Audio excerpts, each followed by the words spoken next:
আপনি হাসতেও পারেন, আবার মনে মনে অন্য কিছু ভেবে নিতে পারেন, কারণ আজকে এমন একটা টপিক নিয়ে কথা বলতে চাচ্ছি যেটা বাংলাদেশে এই সমস্যাটা আসলে এখনো আছে। সেটা হলো যে বাংলাদেশে অনেক মানুষই আছে যারা ফেস দিয়ে ভিডিও করে দেয়, ঠিক এভাবে ভিডিও করে। আবার অনেক মানুষ আছে যারা ভাবে আমি যদি ক্যামেরার সামনে যাই তাহলে কথা বলতে পারবো না, আমার এই সমস্যা হবে, সেই সমস্যা হবে, আমার ফ্যামিলি বিষয়টা কিভাবে নিবে। মোটামুটি এখনো কিছু পরিমাণ মানুষ এরকমটা আছে যারা এখনো ভাবে যদি তুমি ক্যামেরার সামনে যাও তাহলে তোমার এই ভিডিওটা কোনো মানুষ মিস ইউজ করবে বা তোমার কোনো ক্ষতি করবে বা তোমার এই খারাপ হবে সেই খারাপ হবে। মোটামুটি অনেক মানুষ আছে যারা এখনো এরকম চিন্তা ভাবনা করে।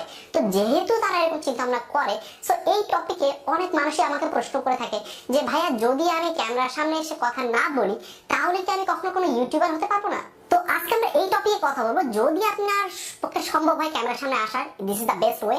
যদি সম্ভব না হয়, যে আপনার পক্ষে সম্ভবই না, কোনোভাবেই সম্ভব না, আপনার ফ্যামিলির প্রবলেম, আপনার পার্সোনাল প্রবলেম, আপনার অন্য কোনো একটা সমস্যা আছে যার কারণে আপনি ক্যামেরার সামনে এসে কথা বলতে পারেন না, বা অথবা আপনি ক্যামেরার সামনে এসে কমফর্ট ফিল করেন না, তো সেক্ষেত্রে আপনি ইউটিউবার বা ইউটিউবিং করার জন্য বা ইউটিউব থেকে ইনকাম করার জন্য আপনি কি করতে পারেন, এই টোটাল বিষয়বস্তু নিয়ে আজকে আমরা কথা বলবো। এবং ভিডিওর একবারে শেষে আমি অনেকগুলো টিপস এন্ড ট্রিক্স দিয়ে দিব যে যদি আপনার পক্ষে এই ধরনের ভিডিও বানানো সম্ভব না হয়ে থাকে তাহলে আপনি কিভাবে ভিডিও মেক করে ইউটিউবে খুব দ্রুত সাকসেস পেতে পারেন। আর তার জন্য আপনাকে যেটা করতে হবে, পুরো ভিডিওটা দেখতে হবে। আর একটা কথা বলি, সেটা হলো আপনি মনে হয় এখনো আমার ইউটিউব চ্যানেলটি সাবস্ক্রাইব করেননি। যদি ইউটিউব চ্যানেলটি সাবস্ক্রাইব করে না থাকেন তাহলে একটু কষ্ট করে নিচ থেকে আমাদের চ্যানেলটি সাবস্ক্রাইব করে দিন। আর যদি সাবস্ক্রাইব করে থাকেন তাহলে আপনাকে অসংখ্য ধন্যবাদ।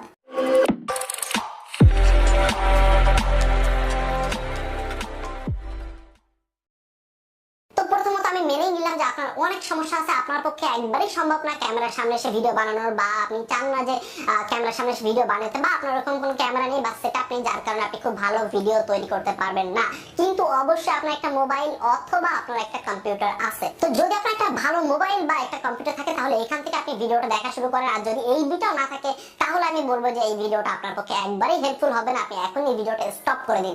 আর যদি এই দুটো থাকে তাহলে বলবো পুরো ভিডিওটা দেখবেন, এক সেকেন্ডও স্কিপ করবেন না। তো প্রথমত আমি যেটা করবো, আমি বেশ কিছু আইডিয়া শেয়ার করবো যে আপনার পক্ষে ফেস ক্যাম, দ্যাট মিন্স ক্যামেরার সামনে এসে কথা না বলেও কি কি ধরনের কন্টেন্ট নিয়ে আপনি খুব দ্রুত ভাইরাল হতে পারেন, এবং সাথে কিছু টিপস এন্ড ট্রিক্স দেওয়াই থাকবে। আচ্ছা, প্রথমত আসি যে আপনার কাছে একটা মোবাইল বা একটা কম্পিউটার আছে, তো সেক্ষেত্রে আপনি যেটা করতে পারেন, ফেস ক্যাম ভিডিও না করে আপনি অ্যানিমেশন ভিডিও তৈরি করতে পারেন। এটা নরমালি অনেকেই করে, আমি অনেকেই দেখছি যারা অ্যানিমেশন ভিডিও তৈরি করে এখন 5 লাখ 10 লাখ পর্যন্ত সাবস্ক্রাইবার তাদের ইউটিউব চ্যানেলে। সো তারা কিন্তু সাকসেস। একটা সময় হয়তো তারা ক্যামেরার সামনে আসবে বা নাও আসতে পারে, ডাজন্ট ম্যাটার, কিন্তু তারা কিন্তু সাকসেস। সো এইটা আপনি করতে পারেন অ্যানিমেশন ভিডিও বানানোর জন্য। খুব বেশি কষ্ট করা লাগে না, জাস্ট আপনি অ্যানিমেশন দিয়ে একটা সফটওয়্যার আপনার পিসিতে বা মোবাইলে ইনস্টল করবেন, এবং ইনস্টল করার পরে আপনি জাস্ট ইউটিউবে সার্চ করবেন যে how to make animation video with mobile বা how to make animation video with computer. তো সেক্ষেত্রে আপনার সামনে অনেক ভিডিও চলে যাবে, বাংলাতেও পাবেন, ইংলিশও পাবেন, হিন্দিতেও পাবেন। সেক্ষেত্রে আপনি কয়েকটা ভিডিও দেখে নিলেন, আপনি অ্যানিমেশন ভিডিও বানানো শুরু করে দিলেন। হিসাব করে দেখেন যে আপনি আজকে অ্যানিমেশন ভিডিও তৈরি করা শুরু করলেন, এবং আস্তে আস্তে আপনার ইউটিউব চ্যানেলে যখন 100 বা 200 অ্যানিমেশন ভিডিও আপনি তৈরি করে ফেলবেন, তারপর থেকে আপনার ইউটিউব চ্যানেল ইজিলি গ্রো করে ফেলবে। তো এই ছিল প্রথম আইডিয়া যে আপনি অ্যানিমেশন ভিডিও তৈরি করে কিন্তু খুব দ্রুত গ্রো করতে পারেন। আর তাছাড়া আপনি যদি চেক করেন তাহলে দেখবেন যে অ্যানিমেশন ভিডিও তৈরি করে বাংলাদেশে অনেকগুলো চ্যানেল আছে যেগুলোতে 5 লাখ 7 লাখ পর্যন্ত সাবস্ক্রাইবার আছে। তো তারা যদি পারে, আপনি কেন পারবেন না? নিজের কাছে প্রশ্ন করেন যে তারা পারছে, তারা তাদের ফেস না দেখে, তারা তাদের জাস্ট ক্রিয়েটিভিটি, নিজের চিন্তা ভাবনাটাকে ব্যবহার করে তারা আজকে এই পর্যন্ত চলে আসছে, তারা সাকসেস হয়ে গেছে। সো আপনি অবশ্যই পারবেন। সো নিজের প্রতি বিশ্বাস রাখুন আর ডু সামথিং। ওকে, তো তারপরে চলেন এবার কথা বলি সেকেন্ড টপিক নিয়ে। সেকেন্ড টপিকে যেটা আমি বলতে চাচ্ছি সেটা হলো স্লাইড শো। নরমালি এটা একটু বেশি খারাপের দিকে পড়ে যায়, দ্যাট ইজ বেশি লো কোয়ালিটিতে পড়ে যায়। তারপরও স্লাইড শোর উপরে বাংলাদেশে ভেরিফাইড চ্যানেল পর্যন্ত আছে। সো এটা শুনলে অবাক হবেন যে স্লাইড শো শুধুমাত্র পিকচার যাবে আসবে এটার উপরেই বাংলাদেশের কয়েকটা চ্যানেল আছে যেগুলো সম্পূর্ণ ভেরিফাইড, এবং 10 লাখ 12 লাখ পর্যন্ত সাবস্ক্রাইবার আছে শুধুমাত্র স্লাইড শোর উপরে। সো আপনি জাস্ট ওটাকে টার্গেট করেন, কোন একজন সাকসেসফুল পারসনকে টার্গেট করেন। যে পারসন সাকসেস হতে পারছে না তাকে টার্গেট করেন না, তাকে ফলো করেন না। যে সাকসেস হয়েছে তাকে ফলো করেন। যে সে যদি স্লাইড শো ভিডিও মেক করে আজকে তার 10 লাখ 11 লাখ সাবস্ক্রাইবার থাকে, আপনার কেন থাকবে না? স্লাইড শো ভিডিও বানানো খুবই ইজি। সেক্ষেত্রে শুধু আপনার একটা কম্পিউটার লাগবে, একটা সফটওয়্যার লাগবে, আর আপনার যেটা লাগবে একটা মাইক্রোফোন, অথবা যদি আপনার মাইক্রোফোন না থাকে সেক্ষেত্রে আপনি ডাইরেক্ট ভয়েসটা ইনপুট করতে পারেন। হয়তো প্রথম অবস্থায় আপনার ভিডিও কোয়ালিটি খুবই খারাপ হবে, কিন্তু আস্তে আস্তে কিন্তু আপনার ভিডিও কোয়ালিটি ইমপ্রুভ হয়ে যাবে যখন আপনি দিনকে দিন একই জিনিস প্র্যাকটিস করতে থাকবেন এবং আপনার ইউটিউব চ্যানেলে আপনি আপলোড করতে থাকবেন। তো এই ক্ষেত্রে দেখা দেখা যায় যে আপনার যখন ইউটিউব চ্যানেলে 50টা বা 100টা ভিডিও হয়ে যাবে এবং আপনি যখন ভালো ভালো টপিকে আপনি স্লাইড শো ভিডিও মেক করবেন, যেমন দেখেন হেলথ টিপস, নরমালি অনেক মানুষ আছে, আমি নিজে পর্যন্ত সার্চ করি যে কিভাবে ওজন কমানো যায়, সো তখন কিন্তু আমার সামনে স্লাইড শোই আসে। কোনো মানুষ কিন্তু লাইভ এসে বলে না যে আমি আমার ওজনটা কমিয়েছি, এই ওষুধ খেয়েছি বা ওই ওষুধ খেয়েছি, এরকম না।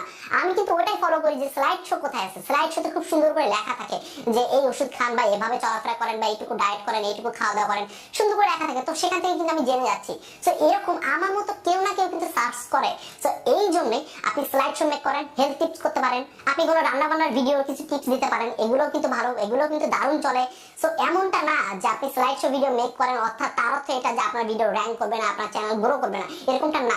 আপনি যদি চেক করেন তাহলে দেখবেন যে মিডিয়ার যত প্রকার নিউজ আছে, যেমন নায়ক নায়িকাদের নিয়ে যত পরিমাণ নিউজ আছে, সব ম্যাক্সিমামই হয়ে থাকে স্লাইড শো, এবং সেটার উপরেই কিন্তু অলমোস্ট 2 লাখ, 5 লাখ, 10 লাখ, 50 লাখ পর্যন্ত ভিউজ হয়ে যায় শুধুমাত্র স্লাইড শো চ্যানেলে। সো আপনার কেন হবে না? নিজের কাছে প্রশ্ন করেন না রে ভাই, যে আপনার কেন হবে না, আপনি কেন পারবেন না?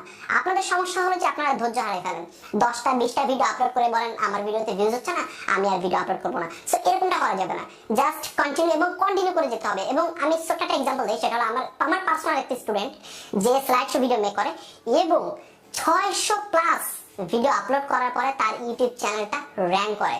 সো এই একটা কথাই তো আপনার জন্য এনাফ, যে একটা মানুষ যদি 600 ভিডিও আপলোড করার পরে তার ইউটিউব চ্যানেল র্যাঙ্ক করে, তাহলে আপনি তো 60টা ভিডিও আপলোড করেননি এখনো।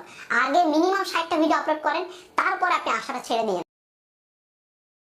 এতগুলো ভিডিও আপলোড করছি, তারপর আমার চ্যানেলটা কেন গ্রো করতেছে না? এই ভিডিও ডেসক্রিপশন বক্সে আমার ইমেল দেওয়া থাকবে, আপনার চ্যানেলের লিংক সহ আপনি ডিরেক্টলি আমাকে মেইল করবেন, আমি ওটা চেক করে দেখব যে আপনার চ্যানেলে কোথাও কোনো সমস্যা আছে কিনা বা কোথাও কোনো কিছু আপনি ভুল করতেছেন কিনা, তার কারণে আপনি এত কষ্ট করার পরেও আপনার চ্যানেলটা গ্রো করতেছে না। আচ্ছা, তো এবার আসি নাম্বার 3। নাম্বার 3তে আমরা যে টপিকটা দেখছি সেটা হলো game play, that is screen recording. তো স্ক্রিন রেকর্ডিং করে কিন্তু আপনি গেম প্লের মাধ্যমে অনেক কিছু করতে পারেন। আপনি যদি ভালো একজন গেমার হন, বা মোটামুটি আমরা সবাই কিন্তু গেম খেলি, আর তাছাড়া এখনকার সময় হলো পাবজি ট্রেন্ডিং। সো আপনি যদি ভালো পাবজি খেলতে পারেন, আমি টুকটাক পারি, খুব ভালো পারি নাই, আচ্ছা যাই হোক, তো আপনি যদি ভালো গেম খেলতে পারেন তাহলে আপনি পাবজি টিউটোরিয়াল তৈরি করতে পারেন, আপনি কিভাবে পাবজি খেলেন বা কিছু টিপস এন্ড ট্রিক্স দিতে পারেন, এগুলো দেখবেন 2 দিনের মধ্যে ভাইরাল হয়ে যাবে, কারণ এখন টপ ট্রেন্ডিং টপিক হলো পাবজি। এবং আমি ইতিমধ্যে দেখছি বাংলাদেশে অনেকেই আছে যারা লাইভ পাবজি খেলতেছে, বা লাইভ তারা গেম প্লে করতেছে, বা ওয়েব ক্যাম দিয়ে তারা ভিডিও করতেছে, বা কেউ স্ক্রিন রেকর্ডিং করতেছে, নানান ধরনের টিপস এন্ড ট্রিক্স দিচ্ছে, এবং সেগুলোতে 3 লাখ, 4 লাখ, 5 লাখ পর্যন্ত ভিউজ আছে। তো তার ফলে এটা যে যারা গেম প্লে নিয়ে ভিডিও তৈরি করতেছে তাদেরও কিন্তু সাকসেস হওয়ার সম্ভাবনা অনেক বেশি। তো হিসাব করে দেখেন যে এই 3টা থেকে কিন্তু আপনি যে কোনো একটা পারবেনই পারবেন, কারণ কোনোটাই কিন্তু কঠিন না। আপনি যদি মনে করেন ভীষণ কঠিন, তাহলে কখনোই কিছু করতে পারবেন না। একটা সময় আমি এরকমটা বলতে করতাম যে ক্যামেরার সামনে এসে কথা বলাটা ভীষণ কঠিন, বাট এখন আমি ঘন্টার পর ঘন্টা ক্যামেরার সামনে কথা বলতে পারি, কারণ আমি এটা ট্রাই করছি এবং 1000বার ট্রাই করছি। সো আপনাকেও ট্রাই করতে হবে। আর একটা ইজি ওয়ে বলতে পারি, সেটা হলো যদি আপনার কম্পিউটার থাকে তাহলে আপনি যেটা করতে পারেন, কম্পিউটারে বিভিন্ন ধরনের টিউটোরিয়াল করতে পারেন, যেমন ফটোশপ টিউটোরিয়াল, তারপর কিভাবে আপনি ওয়েবসাইট করবেন, কিভাবে আপনি ডোমেইন হোস্টিং কিনবেন, কিভাবে আপনি ওয়েব ডেভেলপমেন্ট করবেন, যেটা আপনি পারেন। আপনি যদি পড়াশোনা সম্পর্কে কোনো ভিডিও তৈরি করতে পারেন সেটাও ভালো। অনেক মানুষ আছে যারা একটা ম্যাথ সলভ করার জন্য অবশ্যই তারা ইউটিউবিং করে, যে এই ম্যাথটা আমি কিভাবে সলভ করব। সো এরকম অনেক বিষয়বস্তু পাওয়া যায়। তাছাড়া আপনি টিপস এন্ড ট্রিক্স দিতে পারেন, যে কিভাবে আমাদের চলা উচিত, কিভাবে জীবনে শাইন হতে পারেন, কিভাবে আপনি কোন বই পড়লে কি শিখতে পারবেন, মোটামুটি সব কিছু করা যায় যদি আপনার ইচ্ছা থাকে। সো আমার এই ভিডিওটা আপনি 2 বা 3 বার দেখেন, এখান থেকে কোনো না কোনো একটা টপিক, কোনো না কোনো একটা কিছু আপনার মাথায় ভালো লাগবে, এবং সেটা নিয়ে আপনি কাল থেকে ভিডিও বানানো শুরু করেন। তো আজকে আমি চলে যেতে চাচ্ছি, এবং আপনারা সবাই জানেন যে চলে যাওয়ার আগে আমি সবসময় একটা ভাইরাল টিপস এন্ড ট্রিক্স দিয়ে থাকি, সেটা হলো যে আপনি যখন ভিডিও বানানো শুরু করবেন, আপনার এই ভিডিওটা আপনি ইউটিউবে আপলোড করার পাশাপাশি আপনি ফেসবুকে আপলোড করবেন। যেমন দেখেন যে ইউটিউবে কিন্তু ইউজার সংখ্যা কম ফেসবুকের তুলনায়, আর তাছাড়া আপনারা সবাই জানেন কিন্তু যে ইউটিউবে একটা জিনিস ভাইরাল করা থেকে ফেসবুকে একটা টপিক বা একটা ভিডিও ভাইরাল করা খুব ইজি। কারণ দেখেন যে ইউটিউবে যদি আপনি একটা ভিডিও দেখেন, সেটা নিচে এসে তারপর শেয়ার বাটনে ক্লিক করলে তারপরে শেয়ার হয়, তারপর বহু ঝামেলা করে তারপর একটা ভিডিও শেয়ার করা লাগে। কিন্তু ফেসবুকে এটা খুবই সহজ, একটা ভিডিও মানুষ দেখতেছে, জাস্ট শেয়ার বাটন ক্লিক করে অটোমেটিক তার টাইমলাইনে শেয়ার হয়ে যায়। সো এটা কিন্তু অনেকটা ইজি, আর এই জন্যই ইউটিউবের থেকে ফেসবুকে খুব দ্রুত যে কোনো একটা টপিক ভাইরাল হয়ে যায়। তো আপনাকে যেটা করতে হবে, আপনাকে ইউটিউবে ভিডিও আপলোড করতে হবে, এবং পাশাপাশি একই ভিডিও আপনাকে ফেসবুকেও আপলোড করতে হবে। এখন আপনি বলতে পারেন যে ভাই ফেসবুকে আপলোড করে আমার লাভ কি, কিন্তু আপনার মনে হয় এটা জানেন না যে ফেসবুক এখন অলরেডি মনিটাইজেশন দিয়ে দিছে। তো সেক্ষেত্রে কিন্তু আপনি ইউটিউব থেকে ইনকাম করতে পারবেন, ফেসবুক থেকে ইনকাম করতে পারবেন, এবং পাশাপাশি আপনি যেটা করতে পারবেন, আপনার ইউটিউব চ্যানেলের লিংক আপনি ফেসবুকে দিয়ে দেবেন, এবং আপনার ফেসবুকের লিংক আপনি ইউটিউবে দিয়ে দিবেন। সেক্ষেত্রে যেটা হবে, দেখেন ফেসবুকের যত আপনার অডিয়েন্স আছে তারা আপনার ইউটিউবে চলে যাবে এবং ইউটিউবের যে অডিয়েন্স আছে সে তারা আপনার ফেসবুকে চলে যাবে। তো সেক্ষেত্রে আপনি কিন্তু দুই দিক থেকে গ্রো হচ্ছেন। মনে করেন যে ফেসবুকে আপনার পপুলারিটি বেশি, তো সেক্ষেত্রে সেখান থেকে আপনার পপুলারিটি কিছুটা কনভার্ট হয়ে চলে আসবে ইউটিউবে। ইউটিউবে আপনার পপুলারিটি বেশি, তো সেখান থেকে কিছু পরিমাণ সংখ্যক কনভার্ট হয়ে চলে যাবে আপনার ফেসবুকে। So it's a awesome idea. So try করেন আর কখনো কখনো হাল ছাড়বেন না। আমি যে জিনিসটা সবসময় বলি যে কখনো হাল ছাড়বেন না, আপনি অবশ্যই সাকসেস হবেন একদিন না একদিন। সো দেখা হচ্ছে পরবর্তী ভিডিওতে। সে পর্যন্ত সবাই ভালো থাকবেন।